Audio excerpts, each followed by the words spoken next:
gowe nagenda maaso n'okubanga ogoberera tuli ku lusozi baluyita Kagulu Hill ndine wano n'omwami ali mu kunnyonnyolamuko lusozi luno luliko byabuwangwa kyobadde ombuuliramu kuliko ebibira mulimu ebisolo ebyenjawulo nekubeerako ennyanja bbiri mu maaso eyo ezikulukuta amaadhi gakinu agamu gagenda mu nnyanja agamu tegatambula gali okwo nekubeerako empuku eyaani kyabazinga abusoga bakyabazinga bonna abazinga babeerako oba onaaliko abatuukaana ng'enkuba zituukaana begulirawo ne bayingira naye nga yotuukaana tesobola kweggula tesobola kumanya baweeri kati olusozi luno lumazeewo emyaka emeka kuva ensi lwatandika lubadde weeri nga weeruli kati abantu bajja ne balulambula buli mwaka buli nnaku za mwezi meka ennaku za mwezi nga 2 ogw'omunaana buli mwaka abasoga bokka oba abantu bonna buli oba abazungu Amerika oba basudeni so kati olusozi luno luli ku byalo bimeka oba lulina obwagagavu bwenkana lwenkana lutya mu bugazi bwalwo obugazi simanyi bulu naye obuwanvu bwalwo luliko emita 132 olusozi luno baluyita Kagulu Mountain Kagulu Hill ki ekiwanuuzibwa ennyo ekiriko kuliko emisambwa olusozi luno babyafaayo nnyo lwabuwangwa nnyo kubanga abasoga abasooka okusenga mu Busoga kubatuukira era kubasulanga bajjajja baffe kati kyebawanuuza kwe kubanga mujja mu lulambulenga tululambula okusooka ebintu ebyafaayo ebiriko bingi ebitali byotasobola kusanga walala ebiri ku lusozi luno kalate bwe tuba tutunulira side eri wali ensozi endala nazo ziri kitundutundu ku lusozi luno lwetoolola mpaka ne lutuuka n'eyo galinga amasaga galo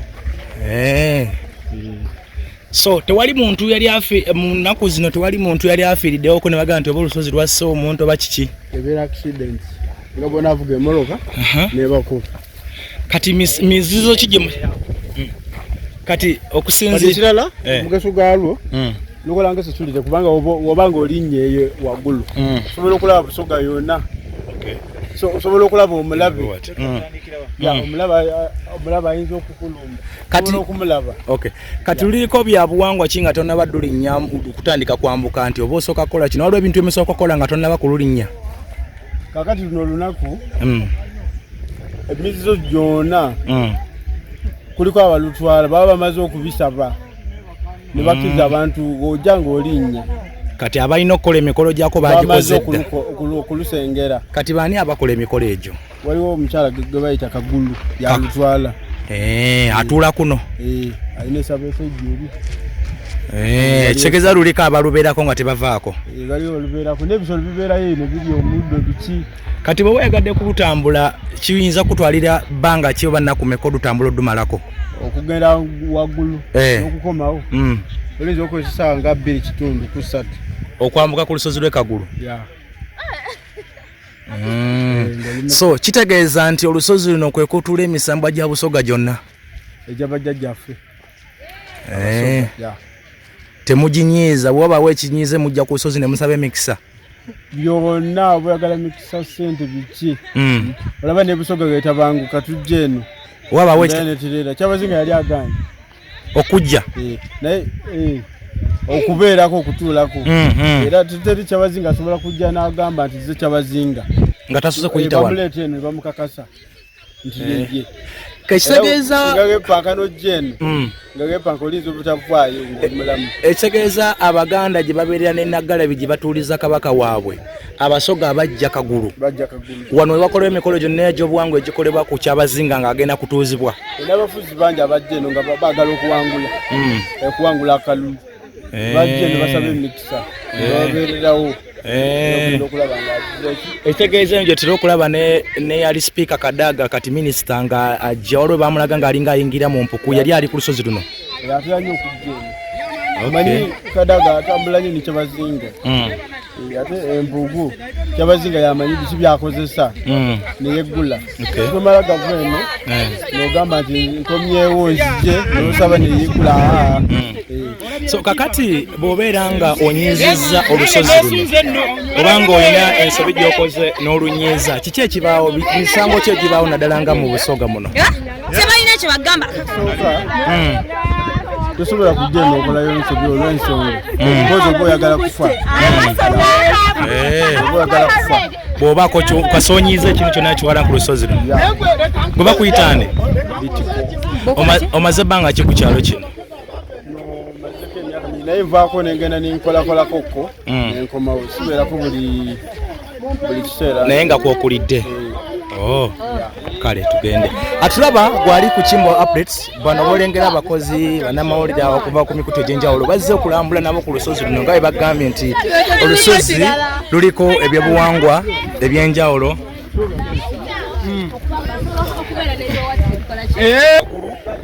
Era ndi mu kwambuka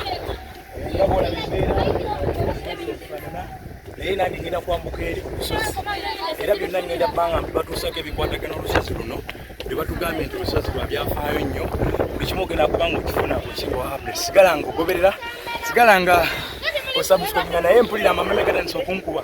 Olusozi luwanvu nnyo naye guma ngenda kubanga ntuukayo we naatuuka naye wojja okulaba. Kale tambuka nga bwe nabagambye era abantu balaba baweekera okufaako obufi naye nga bonna baagali mu kulinnya olusozi luno Kagulu. Kale tugenda kutuuka sigala nga osubscribe. Tuli mu kwambuka olusozi nga bwe nagambye abantu balaba baweekera omwana wabuwala wuno owulira otya? Naye wakatandika okwambuka wakayambukako ekitundu kyenkana kita sabo kati wano tutuuse wakati tetunaba tenatuuka wakati banaye wena agenda maaso n'okugoberera ndowooza olaba kyetuliko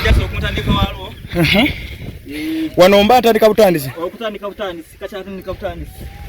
webera firimu oli ku ntandikwa yaayo kitegeeza abantu abamu bamanyi okutambula ne balemererwa nedda bw'oka owera ng'oddayo owumulamu oboze nti olina kulinnya paka waggulu owumulamu oba osobodde oba tosobodde niweeyongerayo paka lw'olimalako naye sikyabukako okumalako.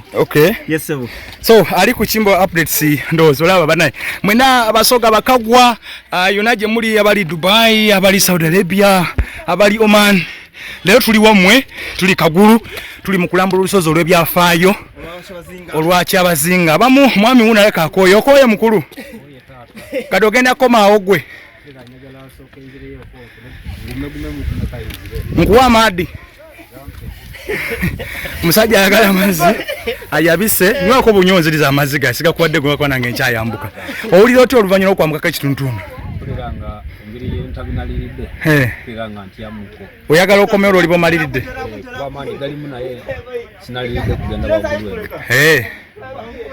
Bane ndowooza kitwogerako mukirabye enjazi erusozi olwewunda amayinja wetuli era yembeera gye tulaba.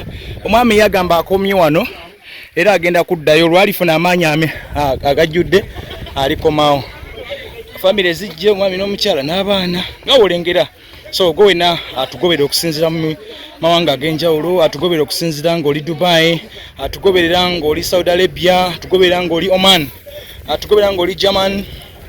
Naddala abasoga mwena tuli mu kitundu kyammwe bangi mubeereyo naye ne mutasobola kulambula bitundu byammwe. So kati tuli Kagulu ne bagambye nti olusozi olw'ebyafaayo olusozi lwa KYABAZINGA olukolebwako emikolo gyonna egy'obuwangwa egya KYABAZINGA n'ebirala byonna bikolebwa ku lusozi luno. Ampuliriza oba gwagenda maaso n'okuba nga ate otugobera abakulu mutuuse oba mukomye mukubone mudda kyetaagisa okuva n'otuukayo kyetaagisa dakiika meka? Dakiika nga 2 nga tolinnya bunnya lusozi. Tegeeza abantu bangi batuuse. Okay, kale katweyongere katugezeeko tujja kutuuka. So ndowooza embeera ogirabye bwetyo speed ng'ogenda odduka kiki? Kati ono omwami ne mukyala wo bawa magezi ki? Yetika omwami yetika omukyala kale ndowooza balaba bambi bagezaako okulinnya olusozi no olw'ekagulu. Kale katuyongere nga boogenda maaso n'okubanga olaba abantu bambuka lunaku lwa byafaayo lwa buwangwa mu bwakyabazinga bwa Busoga. Bagaye bunaku somezi 20 omwezi ogw'omunaana Abasoga bajja ku lusozi luno bagenda maaso n'okulambula era nga bootumya abamu bambuka balala bakkirira okulaba ebintu eby'obuwangwa. Tugende bannaye tutambule Kagulu nga bwe batunyonyodde nti kuliko emisambo egy'enjawulo, kuliko nempuku ez'enjawulo, kuliko n'amaka Kyabazinga. Balangambye nti bwe babalonda Kyabazinga alina okusooka okutuuka ku lusozi luno era Kyabazinga kakasiddwa yenna alina osooka otuuka kono. Si ekiri muzeeyi ani amuleetayo? Ndibuuza nga balijja atakuka Kyabazinga asooka kujjako eno ku lusozi ani amuleetayo? Bani abakola emikolo egyo? Kale kyekyo naye nga bwe kibeera era nga waliwo nangambye nti wabanga obusoga bunyiivu obanga bali mu njala obanga enkuba etonnya nnyo obanga waliwo ebitatambula bulungi mu Busoga bajja ku lusozi luno ndowooza ne bakola emikolo egy'obuwangwa nga bwe gityo olusozi oba ne lusanyuka oba emisamba ne gisiima. Ekituufu waliwo ne webateeka ebintu nga abagala ebyobugagga abagala mumpuku ne beeyama obugagga biri emabega eri. Kati empuku yeyaani empuku olusozi luliko twala mu byemizimu bya Busoga obayitaani Kagulu bamwita Kagulu. So yasamirira emisambo gya Busoga gyonna. Kale twambuka tugenda kulaba gye bayita Kagulu ennyini tutuukeyo ne ku mpuku gwatambulidde nange okuva twatandikira olusozi ne wano tutuuse. So ngenda kubeera nkulaga n'ebyo batugambye byonna ku mpuku ku lusozi n'ebirala byonna. Katugobere ffenna tugobere abantu abo gye balaga ate ogende maaso n'okulaba biki Katonda bye yateekateeka nga bwe yateekateeka ensi ye na biki bye yateeka ate mu kitundu kino eky'ekagulu. We are down here in Budiope East, the home of the Honorable Engineer Moses Magugu.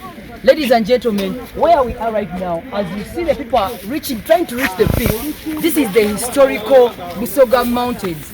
And it is believed that the coronation of the king, the KYABAZINGA of Busoga, happens here. Every KYABAZINGA that sits on the throne comes here first. Let's go up and we see how people are trekking. But in all, ladies and gentlemen, as you can see, we are climbing, others are coming downhill, but there are a lot of historical things that happen here. Most people come to pray. There are those ones who believe in the traditional ATS, as you know. They come here, have a good time, and they pray to their gods. The KYABAZINGA of Busoga, before he gets onto his throne, is always here so that they can give him blessings in a traditional manner. We'll have one of the gentlemen here. Sebo jebaliko. Jagala ombulire wa bichi ebireeta abantu ku lusozi luno. Ekituleta kuno kulambula. Aye bakoba nti waliwo ebintu ebirala. Something that happens ebintu ebitera tuuka wano ku lusozi. Kituufu waliwo bakatonda. Baliwo. Amanya go gwani. Osman Dembele. All right, we have a Barcelona fan already and a Barcelona player on the peak of this mountain in Budiope. As you can see, that it is not a must that everyone reaches the top, but it's only for the strongest, ladies and gentlemen. Yeah, those ones with a lot of zeal that they can climb this mountain to the peak. So let's see what's happening around here. As we come back live, we shall see does the coronation of the king. Thank you very much. So kyolengera wansaawo natebe bantu wera owadde omukolo omutuufu oba omukolo omutongole Abasoga bonna bakuŋŋaanira awo wansi wolengera tent then bwe bamala ate ne bambuka ku lusozi. Buli emidaala gyolengera ku kkubo wabeera ebyobusuubuzi ebyenjawulo ebikolebwa, buli muntu aleeta ebintu bye n'atunda ng'era bwolengera oba olunaku lubeera olw'emikolo. So kale katulengere waggulu. Olabanga ekyamazima okulinnya olusozi Kagulu si kyangu kintwalira dakiika wakati wa 3:58 okulinnya okuva gyatandikidde wansi paka wano. So kati wano wendi baŋŋambye ntuuse ku ntiko yaalwo era olaba abantu bangi nga olaba kamera bwekulaga abantu bangi basobola ku ntiko yaalwo naye nga sitekukoma wano kuba ne sayidi eri olengera waliobagati sayidi era ngenda kutambuzaako ng'otwale ku mpuku zirabe eziri sayidi eri naye nga wano olyawo obeera okusinga wano wendi nawo amakulu batera okubeera kusaba amanya kuba fungiramu kusukumanyi batezi Julius wali olinya ku lusozi luno n'olumalako sinaba kulumalako era ogwe gusoose omulundi guno gwakubiri kati otuuseeko wano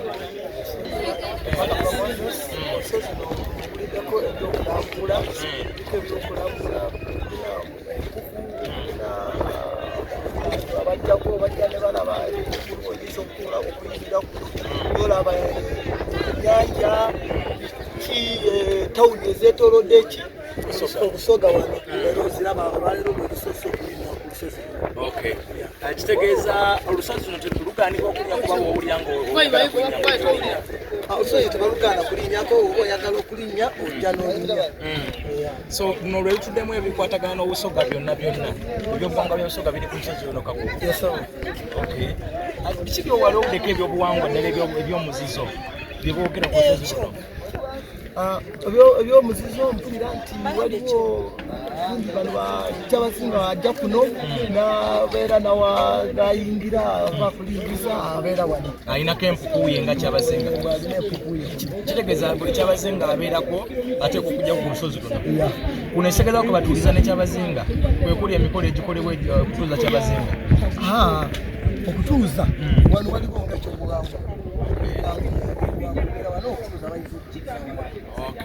so boy nagina masiro kwangu kuberera chimbo updates tuli ku lusozi Kagulu era nga gabola bembeera ngezezaako kulutambula ne bannangira okutambula nabo era nga njagala naawe nyini buli kyentuuseeko berenga naawe okituuseeko buli bwentuuse berenga naawe otuuseewo simanyi buno buzimbe bazimba naye bajja kwatulira abalimi kakati gabolengera side eri batugambye eri ewali empuku era naye tugenda kugenda tutuukeyo tulabe empuku eyo yaani era betunasanga we bajja kutubuulira naye nga batugambye nti wano waliwo empuku ez'enjawulo z'osobola okuyingiramu omulina empuku eya Kyabazinga batugambye kuliko n'essabo lya Kagulu oba Kagulu ye mukyala asamirira olusozi luno oba atuula ku lusozi luno oba atuddeko empewo zonna ezikwatagana olusozi luno Kagulu kale bwekityo bwekitambula okyali n'ekimbowa ala kuzibulwa kisero nabagamba lunaku nja kwetaaga ebintu by'enjawulo so leero kati ndi Kagulu.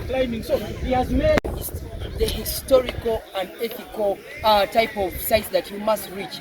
Out there in Kampala, most people don't know that such beautiful scenery with all these people that have traveled short and long belts have come here to witness where the KYABAZINGA of Busoga, that's the king of Busoga, that's Budiope, where the coronation takes place from. With me, I'm seeing a lot of things that are happening that I've never seen in my life. A lot of people have been coming here. Some of them are saying that it is believed that they come here to pray, others come here for tourism. But most importantly, us as African football show, we not only give you the content of sport, but we'll also take you places. Thank you very much. Let's keep trekking because the peak is our target. Tutuuka ku kiko y'olusozi kati tuli mu mpuku era ndowooza olaba abantu bali mu ndeeyi baliyo nangaakatakaliza amazzi eva kabaamu amazzi gamu so ndi mu mpuku munda era nga boolaba gano mayinja ni wano wentudde mayinja abantu gye bali munda eyo so bwati Katonda bwe yawunda olusozi Kagulu era bwatyo Katonda bwe yawa Busoga yabugagawaza n'abuteekamu ebintu eby'enjawulo bya bulijjo oba by'ensoga bintu bitali bya bulijjo byebintu by'olyobona oba by'oli okulinga ku wano ndiko ne mukwano gwange amayina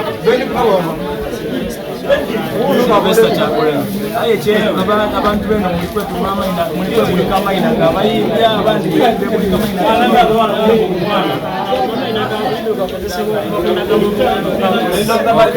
kati wano wetutudde bewa wano tukenda kumpuku olusogo yasooka akasaza amaanyi okuva okusala okwenda ku lusogo okutandika era nenyuma yokutandika mpaka buyava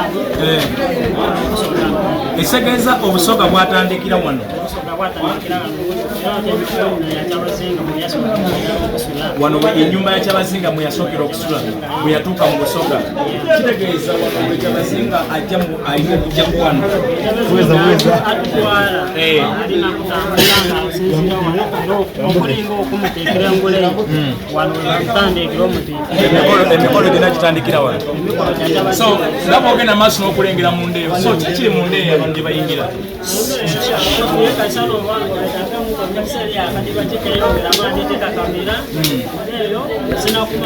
Olwo tinali ensolo ddala gya Kyabazinga.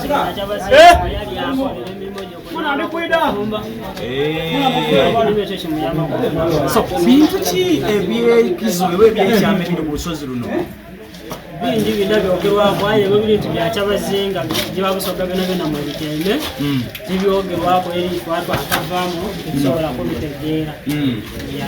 Nawuliddeko mbuno Busoga ebuba nga waliwo emitawaana mu Busoga tugeze oba mulina enjala nnyingi oba enkuba etonyanye oba waliwo emitawaana gyonna wabaawo emikolo egyokolebwa wano embeera netereera. Kyabazinga nakulembera omukolo ogwo nga bino bwakunnemu olusozi luno alutwala omukazi aluvanga nani erindi olusozi luno ati amawaye ati amakukyalo kye kino kyekagulu wansi awo nawali amaka ne wali esabo ne wali empuku ne wali ki awali amaka ge mwasinzira okutambuza Kyabazinga omutuusa kusaala wetuli. So Kyabazinga bwatuuka asooka agenda wakagulu bwave wakagulu kagulu yamuleeta paka wano namuleeta wanera nasooka omwosenga kalibu Kyabazinga kakati olusozi olwengera Abasoga balugyako weyagaliro bawala ennaku entuufu mulina okujjako olubaawo mu buteeketeeke Kyabazinga nti yena ali kuidayo aye tikirobera muntu aba ali mwagatambula okujja okulambula ku lusozi luno. Olusozi luno luliko empuku nga mika? Eno ndala gye tuliddeko nga abasinga era kyova obona gye twetanira buli mukolo bwe gubaayo mujjako wano. Kyabazinga buli waida mu mwezi guno gwe tuli mu gweno ogw'omunaana onakudina n'okumyabiri buli mwaka tubaawo. Kati ndabako gano amayinja agamenyeka omuntu walitwala ewakati wali mutawaana oba buli ebyawo tebikirizibwa kujjawo tidda kutwala ino wala ino wabula okugema kwa katono nti ze nakanye nabyo ku baana tosabye ebyaku nga we tuli mu mbuko ey'emikisa wano ovaako wajja nabyo. So abantu bajja wano ne basabawo emikisa era bajja wano ne basaba emikisa kale wena woba tosobola okubaako nekyendawulo osobola okusaba ku mikisa wajja akadiba kalyawo atulaba njagala ongoberere ndine Mandela George William ku kamera njagala tugendeko ku kadiba ke batugambye simanyi tugenda kugabya Mandela ajja tugende kadiba kano tukalabe gezaako kulabikanga nange ntukayo so tuline Mandela George William nga bwe nkugambye yagezaako okubanga kikirizibwa kuteekayo laiti anti tuli mu byabuwangwa bikolera mu nzikiza.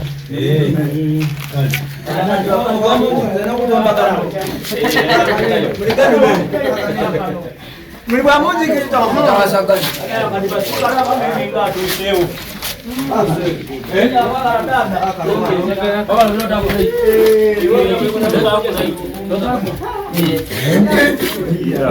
nawo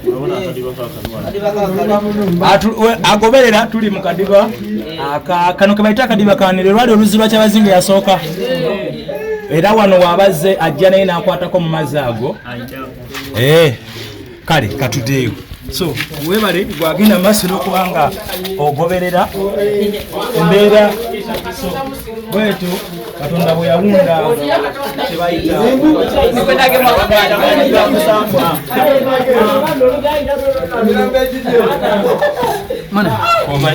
so webitemera bwepatana era omuntu wabanga azzeeko mu Busoga tosobola kubanga ogamba nti omanyi Obusoga nga totuukangako ku lusozi luno Obusoga obeera oyitako buyite era obeera omanyi Busoga bo nga bwa kitundu so era oba tolina kyomanyi so gabe mulaba embeera bweti bwenfaananiza empuku ekyali mwenge oba mwegeka kyali magazi nga Mandela wagenda maaso n'okubanga akulaga naye bwebutyo Katonda bwe yatonda era bw'atyo bwe yatonda mu Busoga wena agenda maaso n'okulinnya n'okulinnyayo bulinyi abamu balemererwa abamu bagezeko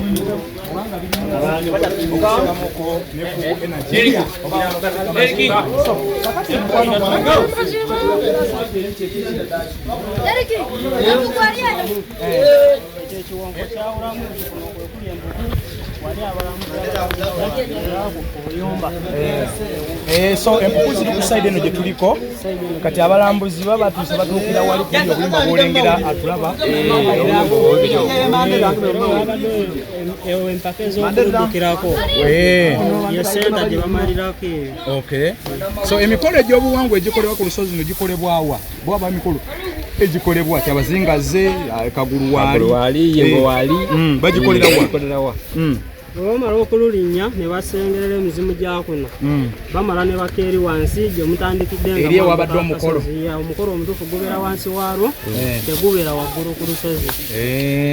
So kati waliwo emizizo omanya terugibwamu sapatu tekujjako omukazi ali lubuto timatekola ki tekuliko emizizo kifaanaganako bwe gityo emizizo kwegiri naye leero wekubadde emikolo kati ye alutwala amaze okusenga okusenga kyekikwe kujja okusamirira yakeddewo n'alusamirira bakaire kunti okwolwaleero basamirira naye wekubanga kuzira mikolo bw'oba oniinye twekirizibwa ku ddaaka eyanira kuno okukuba kerere nga bw'oli kuwulira eno neere kisiikirizibwa. So otegedde bikwatagana ku lusozi tokkirizibwa kukubirako mbeeko